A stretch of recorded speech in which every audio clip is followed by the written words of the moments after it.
15%. Les 105% sont là, on ne touche pas et on a faim.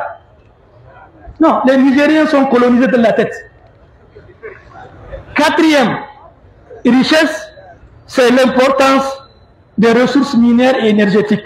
Sachez, je vous parle, on n'a pas le temps de vous dire le tout, mais je peux déjà vous donner.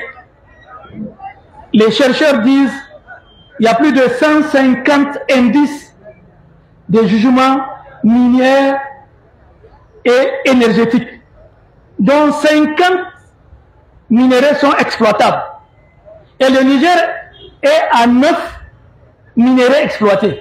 9 sur 150. Je vais vous donner juste quelques chiffres. La première richesse, c'est l'uranium. Oui. Le Niger a 12 zones où il y a de l'uranium. 12. Et de 1967, où on a commencé à enlever l'uranium, à 2023, nous avons seulement exploité 2 sites. 2. À Koukan et Arlit. Alors que le plus grand jugement est à Imouraren. C'est que le président Tanja a voulu vendre aux Chinois. Les Français ont acheté et quand Tanja est parti, ils n'ont pas exploité. Si on enlève l'uranium de Imouraren, le Niger c'est là le deuxième producteur d'uranium au monde. Deuxième au monde. Il y a seulement l'Australie qui va nous dépasser. Et il va rester encore 9 sites qu'on n'a pas touchés. C'est-à-dire que dans 1000 ans, on peut avoir de l'uranium au Niger. Et l'uranium, c'est ça notre problème aujourd'hui avec le pays que vous connaissez. Parce qu'il prend l'uranium du Niger, au temps de Djori, il payait le kilo, le kilo d'uranium à 5 millions. Et il le vend à 50 millions. Zaloumti, comme disait Hausa. Et récemment, il paye le kilo à 27 000 au Niger et il le vend ou bien il l'achète dans notre pays à 131 000. Le même kilo. La même, c'est-à-dire, nous sommes des esclaves.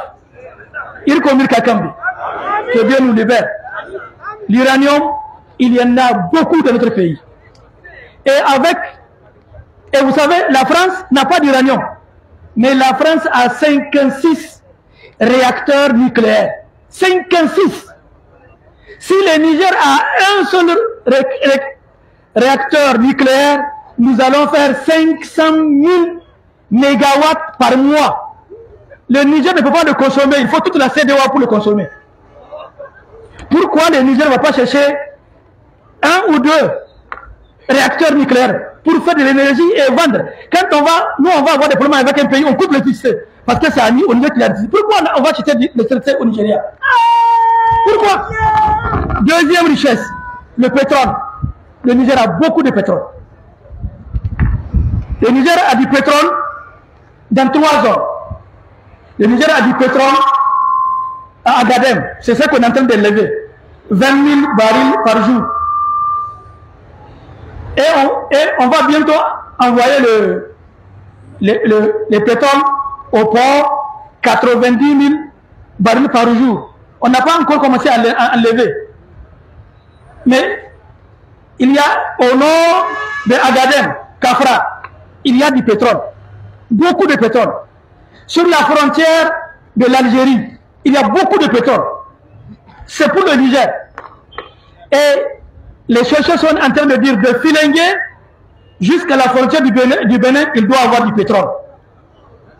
Nous avons du pétrole. Et la recette de la richesse, c'est quoi? C'est seulement du pétrole. Nous avons du pétrole, nous avons de l'uranium, mais nous avons du gaz. À Agadem, on enlève du gaz avec le pétrole. C'est le Niger qui vend du gaz au Bénin. Normalement, on doit vendre les 6 kilos à Niamey à 1800. 1800. Si vous divisez par 6, ça fait moins de 300 francs de kilo au Niger. Et on vend ça aux Béninois. Les Béninois achètent ça, ils vendent ça à 5 000. Et je vous informe, il y a déjà les Béninois qui n'ont plus de gaz. Le gaz est déjà à 7 000 aujourd'hui au Bénin. Si on fait un mois, ils vont plus avoir du gaz même pour préparer. Parce que le gaz vient du Niger. Si les gens nous font des embargos, c'est eux qui vont d'abord souffrir. Nous avons du charbon. Aujourd'hui, avec le charbon, on peut faire électricité, du charbon. Et le Niger a beaucoup de charbon. Nous avons du charbon à nous, en Arène, à Solami. Il y a beaucoup dans le pays. Nous avons, et on peut faire des briquettes de charbon pour faire la cuisine. Pour faire la cuisine. Nous avons de l'or. Et l'or du Niger, c'est de l'or pur.